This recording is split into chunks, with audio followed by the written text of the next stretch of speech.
अब से ठीक 24 घंटे पहले चमोली में जल प्रलय आया और अपने साथ सब कुछ बहा कर ले गया। कल तक जहां पावर प्रोजेक्ट था, आज वहां सिर्फ और सिर्फ तबाही के निशान नजर आते हैं। सैलाब अपने पीछे क्या क्या छोड़ गया, आज ग्राउंड जीरो पर क्या मंजर है, इंडिया टीवी के कैमरे ने सब कुछ कैद किया है।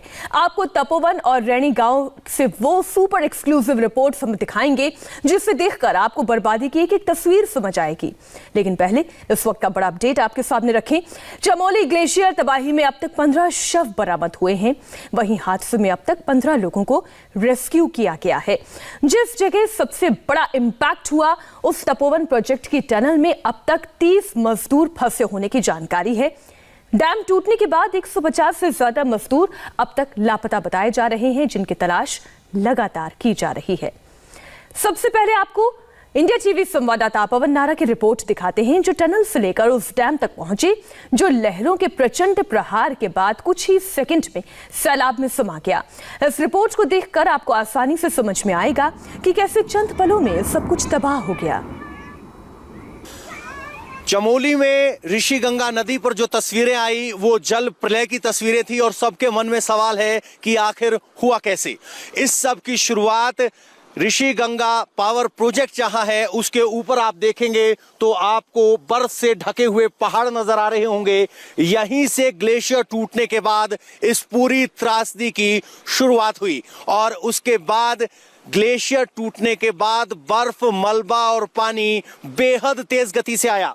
अगर आप इधर देखेंगे तो यहाँ ऋषिगंगा नदी बेहद संकरी है और यहाँ लगभग 250 से 300 फीट तक ऊपर पानी गया था। अगर आप देखेंगे पेड़ों के ऊपर तक मलबा चढ़ गया है और जो पहले वीडियो आपने देखे जो मोबाइल पर शूट किए गए वो सामने वाले गांव से शूट किए गए थे और वो मलबा यहाँ चढ़ते हुए यहाँ तक आया और आप देखिए इतना बड़ा कंक्रीट का हिस्सा मानो ताश के पत्तों की तरह टूट गया हो, जहां लगभग 1.5 से 2 इंच मोटे ये सरिये हैं। और अगर मैं इधर आकर आपको दिखाने की कोशिश करूं तो यहाँ एक फटा हुआ पजामा भी है और हो सकता है कि ये पजामा किसी मजदूर का हो, माफ कीजिएगा एक पैंट है जो यहाँ इस अवस्था में मिली है जो घिस के फट गई है।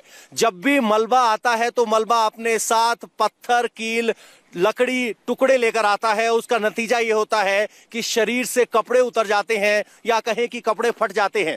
अब मेरे कैमरामैन विजय अगर दिखा पाए, विजय ममगई, लगभग 250 फीट नीचे यहाँ नदी बह रही है।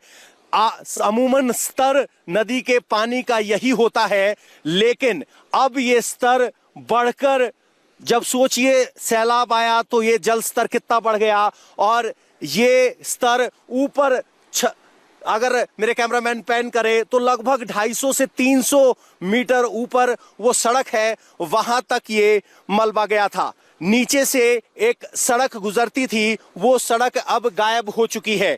यहाँ कुछ लोग भी हैं जो अपने भाइयों को ढूंढने के लिए आए हुए हैं। हम आपको बता दें कि ट्रैकिंग करते हुए यहाँ तक पहुंचे हैं। बहुत से लोग ऐसे हैं, इस पावर प्रोजेक्ट में 25 लोग मिसिंग बताए जा रहे हैं। यहाँ मलबा फैला हुआ है। आपका नाम कहाँ है, कहाँ से आप आए हैं? हम चमोली से आए हैं। हाँ, चमोली घाट से, कांडाई से। जी, नाम संदीप कन्याल है मेरा। तो कौन आपका गायब हो गया, आप यहाँ क्या कर रहे हैं? जी, मेरा भाई हो गया गायब जी। तो किसने बताया कि यहाँ हो सकते हैं वो? जी, बताया तो किसी ने, हम ढूंढ रहे कि मतलब वो यहीं ड्यूटी करते थे, इसी प्रोजेक्ट में ड्यूटी करते वो सिक्योरिटी गार्ड में। तो हम भी ढूंढ रहे कि मिल जाएंगे तो ठीक है, नहीं मिलेगा तो कोई बच के भी निकल पाया, किसी से बात हुई हो? जी हाँ, तीन थे हमारे गांव के थे, कांडे के 3 थे, एक तो बच के निकल गए, 2 के लापता है, 2 के पता नहीं चल रहा। 2 लापता है, ये ढूंढ रहे हैं। अब जरा यहाँ की तस्वीरें आपको दिखा देते हैं। सामने अगर आप देखेंगे तो वहां सड़क गायब हो गई है। सड़क जहां 2 आदमी आपको खड़े दिखाई दे रहे हैं वहां तक सड़क गायब हो गई है।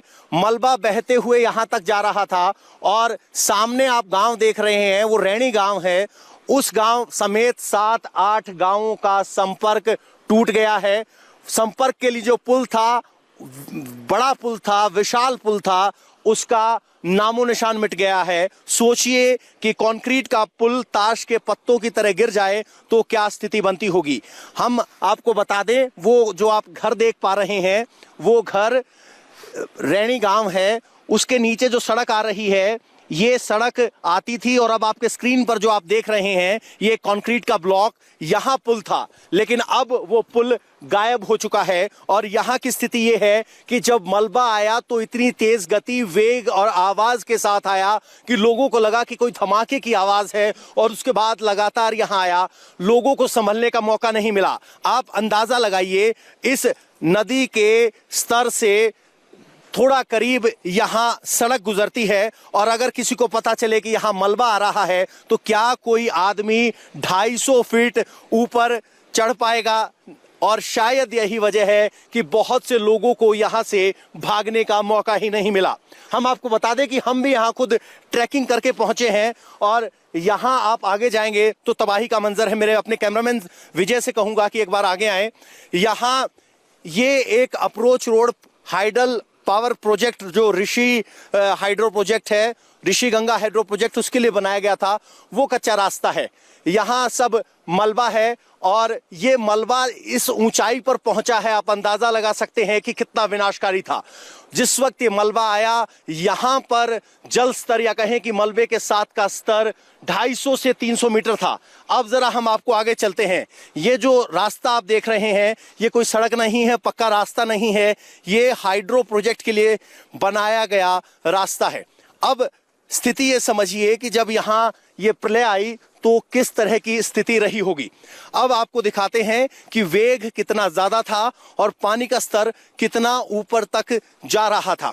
आप ये पेड़ देख पा रहे हैं, ये भी मिट्टी से सने हुए हैं।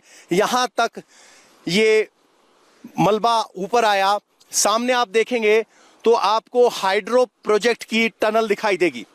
अगर मेरे कैमरामैन यहां आ पाए तो यहां से आपको हाइड्रो प्रोजेक्ट की टनल दिखाई देगी। इस टनल का क्या हाल हुआ है, ऊपर से ये सरिये टूटे हुए कंक्रीट आप देख सकते हैं। अगर मेरे कैमरामैन थोड़ा सा जूम करें तो ये हाइड्रो प्रोजेक्ट की टनल थी जो पूरी तरीके से गायब हो चुकी है। यहाँ जो कंक्रीट था उसके बगल में वो पूरी तरीके से गायब हो चुका है। अब यहाँ आपको कंक्रीट का मलबा नजर आएगा। सामने अगर मेरे कैमरामैन थोड़ा जूम कर पाएं तो सामने आप देखेंगे तो इस हाइड्रो प्रोजेक्ट के सामने ही ऊपर जाकर सड़क बनती थी, और उस सड़क पर आपको अभी कुछ लोग खड़े हुए दिखाई देंगे, लेकिन अब वो सड़क पूरे तरीके से गायब हो चुकी है। हम यहाँ तक इस पूरे पहाड़ की ट्रैकिंग करने के बाद पहुंचे हैं, और यहीं से लगभग 500 मीटर आगे धौली गंगा और ऋषि गंगा दोनों जो इलाके हैं, या कहें कि दोनों नदियों की धाराएं मिलती हैं, वहां भी बड़ा मलबा पड़ा है। और यहां से लगभग 12 किलोमीटर आगे एनटीपीसी का प्रोजेक्ट है, जहां पर टनल में अभी भी 30 लोगों को बचाने की कोशिश की जा रही है। एक छोटी टनल जो एनटीपीसी की ही आगे थी, उससे 16 लोगों को निकाल लिया गया है। लेकिन ये वो ग्राउंड जीरो है जहां से आपदा की शुरुआत हुई। लोगों को उम्मीद थी कि कभी ज्यादा पानी आएगा तो ये डैम उस पानी को रोकेगा और किसी आपदा को बचाएगा, लेकिन जब ग्लेशियर टूटा तो इतनी मात्रा में मलबा, बड़ी स्तर पर पानी आया। और देखिए यहाँ पर एक सीसीटीवी कैमरा भी लगाया है इसकी मॉनिटरिंग के लिए, लेकिन अब इस सीसीटीवी कैमरे का कोई शायद इस्तेमाल ना हो, क्योंकि तार मलबे के साथ निकल चुका है। कैमरा जरूर लगा हुआ था यहाँ पे, अब सिर्फ ये पोल खड़ा है, और इस कैमरे ने जरूर यहां हुई तबाही को रिकॉर्ड किया होगा, लेकिन अब इसके तार गायब हैं। जरूर इसके तार नीचे जा रहे होंगे। पूरा कंट्रोल रूम, पूरा security room, hydro power project की जो जो डिटेल्स थी, या कहें कि बिल्डिंग थी, वो सब नेस्तनाबूद हो चुकी है। तो आप अंदाजा लगाइए प्रकृति कितनी ताकतवर हो सकती है, जिस प्रकृति को बांधने के लिए डैम को एक मजबूत साधन माना जाता है, लेकिन जब ग्लेशियर टूटा तो उसके बाद यहाँ ये स्थिति आई। यहाँ विनाश के मंजर के अलावा कुछ नहीं है। इन तस्वीरों में सबसे राहत वाली खबर हमारे पास इस वक्त ये है कि ये आपदा जितनी बड़ी दिखाई दे रही थी, जितनी विनाश कर सकती थी, राहत की बात ये रही कि आगे जाकर नदी का किनारा चौड़ा हो गया और उतनी तबाही नहीं हुई। लेकिन यहाँ ग्राउंड जीरो मौके पर भयंकर तबाही आपको दिखाई देगी। यहाँ हर कोने में आपको तबाही के निशान मिलेंगे, और यहाँ स्थानीय लोग बता रहे हैं कि लगभग 35 लोग गायब हैं। एसडीआरएफ या कहें कि स्टेट डिजास्टर रिस्पॉन्स फोर्स की तरफ से कहा गया है कि यहां इस पूरी घटना में दोनों पावर प्लांट्स एनटीपीसी और ऋषिगंगा हाइड्रो प्रोजेक्ट को मिलाकर 170 लोग गायब हैं, जिनमें से 30 लोग एनटीपीसी की टनल में फंसे हुए हैं और यहां लोगों के इस हाल में जिंदा बचे होने की संभावना नहीं नजर आती। नहीं लगता कि यहां कोई बचा होगा और ये यहां की दर्दनाक तस्वीरें हैं। आप कंक्रीट की दीवार देखिए, आपको लगेगा बहुत मजबूत है, विशालकाय है। कंक्रीट से इस पाइप को भी ढका गया था, लेकिन अब देखिए सारा कंक्रीट यहां ताश के पत्तों की तरह बिखरता हुआ नजर आ रहा है। ये ग्राउंड जीरो से इंडिया टीवी पर आप मौका वारदात या कहें कि पहला इंपैक्ट जहां ग्लेशियर के पानी का हुआ वहां से देख रहे हैं। अगर आप नदी के लेवल से देखेंगे तो काफी ऊंचे है, यहां अब पानी है। जब पानी आया तो आप देखिए, कैमरामैन पैन करेंगे ऊपर की तरफ, तो यहां 300 फीट के ऊपर पानी चला गया। सोचिए जब पानी 300 फीट तक चला जाए, सड़क तक चला जाए, तो क्या ही यहां पर विनाशकारी मंजर रहा होगा। और लोगों ने साक्षात अपनी नजरों से यहां मौत देखी थी और उसी की हकीकत यह है कि 35 लोग यहां लापता बताए जा रहे हैं। और फिलहाल यहां जो लोग अपनों को ढूंढ रहे हैं वो जरूर यहां ट्रैकिंग करके, हाइकिंग करके ढूंढने आ रहे हैं, इस उम्मीद में कि शायद उन्हें अपने मिल जाएं। लेकिन यहां जीवन के कोई निशान नहीं है। अगर किसी चीज के निशान है तो वो है सिर्फ विनाश ही विनाश। और जिस तरीके से प्रकृति अपना रौद्र रूप दिखाती है, वो रौद्र रूप यहां दिखाई दिया और इन तस्वीरों को बयान नहीं किया जा सकता। सामने आप देखेंगे रैणी गांव है, इसके समेत 8 गांव हैं जिनका संपर्क पूरी तरीके से टूट गया है। और अब इन गांवों में जरूरी राशन रसद के लिए हेलीकॉप्टर सेवा को इसका इस्तेमाल किया जाएगा ताकि लोगों तक मदद पहुंचाई जाए। और ये पूरा सीक्वेंस ऑफ इवेंट है कि आखिर सुबह 10 बजे रविवार को क्या हुआ और उसके बाद इस नदी का स्तर मलबे के साथ बेहद बढ़ गया और जो इसकी चपेट में आया उसके लिए बचने का कोई मौका नहीं था। कैमरामैन विजय मुंबई के साथ पवन नारा, इंडिया टीवी। तबाही के ग्राउंड जीरो से अपने पवन नारा की रिपोर्ट देखी। पवन ने जहां से रिपोर्ट भेजी है वहां तक जाने वाली सड़क कल तबाही में बह गई और वो पहाड़ों पर ट्रैकिंग करते हुए उस जगह पर पहुंचे। हमारे सहयोगी विजय मुंबई जो कैमरा पर्सन है उनके साथ, और वहां पर हाइड्रो प्रोजेक्ट पर सबसे पहले सैलाब का वार हुआ, उसकी एक एक तस्वीरें आपके सामने रख रहे हैं। इस वक्त मैं ऋषिगंगा हाइड्रो प्रोजेक्ट की 12 फीट चौड़ी दीवार पर खड़ा हूं और यही इकलौती दीवार है जो इस हाइड्रो पावर प्रोजेक्ट की बची है। नीचे आप लगभग 250 फीट गहरी खाई है। यहाँ बैराज हुआ करता था पानी को कंट्रोल करने के लिए, टनल हुआ करती थी। टनल का मुहाना सिर्फ दिखाई दे रहा है। बैराज के लिए जो पिलर बनाए गए थे वो पिलर के कुछ टुकड़े और सरिये दिखाई दे रहे हैं, बाकी सब मलबे में तब्दील हो गया है। पानी एक छोटी सी धारा के तौर पर बह रहा है। वो पानी जो यहाँ का लगभग 300 फीट के ऊपर था, उधर अगर आप देखेंगे तो आपको सड़क की रेलिंग का लोहा दिखाई देगा। ये वो रेलिंग का लोहा है जो इस बात की गवाही देता है कि यहाँ कभी सड़क हुआ करती थी। लेकिन फिलहाल यहाँ कुछ सड़क नहीं, कोई डैम नहीं, सब विनाश यहाँ हुआ है। और ये विनाश की ग्राउंड जीरो वाली रिपोर्ट है। सोचिए जो 25 से 30 लोग यहाँ रुके हुए थे वो किस हालात में होंगे। उन्होंने जब अपने नजरों के सामने मौत को आते हुए देखा होगा, क्योंकि जब आप पहाड़ में तलहटी की तरफ होते हैं तो बहुत जल्दी बहुत ऊपर नहीं जा सकते। सामने से मलबा आया, आवाज आई, लेकिन वो वक्त इतना नहीं था कि कोई 250 से 300 फीट ऊंचे चढ़कर यहाँ पहुंच पाए। और ये विनाश अब उस बात की तस्वीर है। और नीचे गहरी खाई में अब सिर्फ और सिर्फ मलबा आपको नजर आएगा, इसके अलावा कुछ नहीं। जहां हम खड़े हैं ये इकलौती हाइड्रो डैम की निशानी बची है, बाकी कुदरत ने सब शून्य कर दिया।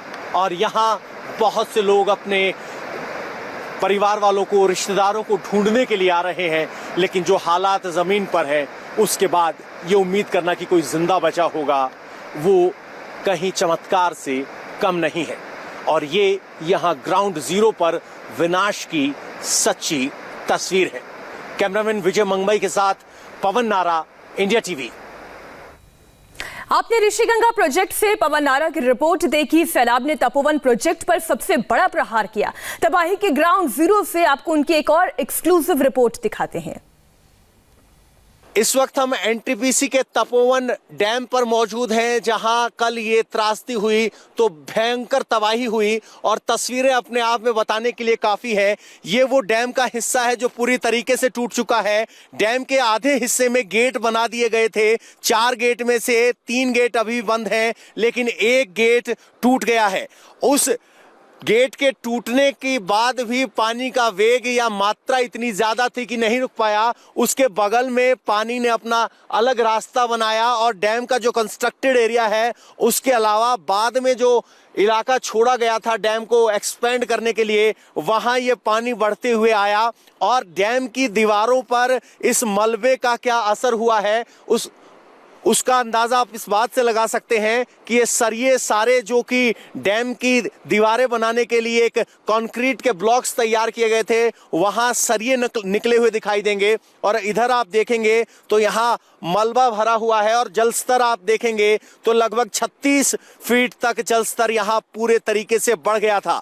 यानी जब यहाँ मलबा आया तो भयंकर तबाही हुई और इस मलबे में भी बहुत से लोगों के छिपे होने या कहें कि दबे होने की आशंका से इनकार नहीं किया जा सकता।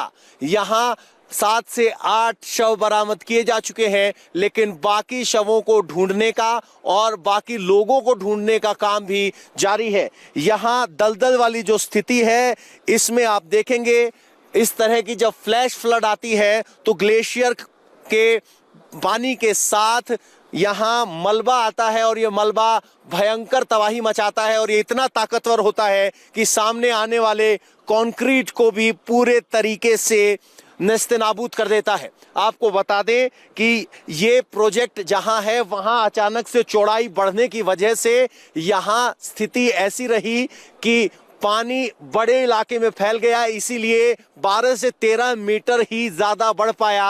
अगर ये रास्ता नैरो होता, संकरा होता तो यहाँ भयंकर तबाही हो सकती थी, जैसे कि 2013 की त्रासदी में देखी गई थी। क्योंकि केदारनाथ से सोनप्रयाग तक बहुत सकरा रास्ता है और ग्रेडियंट या कहें कि ढलान बहुत ज्यादा है। यहाँ अगर आप देखेंगे तो ढलान इतना ज्यादा नहीं है और यहाँ आकर नदी जो है ऋषिगंगा जिसे कहते हैं, धौली गंगा और ऋषिगंगा के मिलने के बाद जो ये गंगा नदी की ट्रिब्यूटरी बनती है, यहाँ जमीन पर फैलाव ज्यादा है। अगर आप नीचे देखेंगे तो यहाँ आपको मेरे कैमरामैन अगर जूम करके दिखा पाएं तो बहुत सारे हेलमेट, कपड़े और जूते यहाँ आपको पड़े हुए दिखाई देंगे।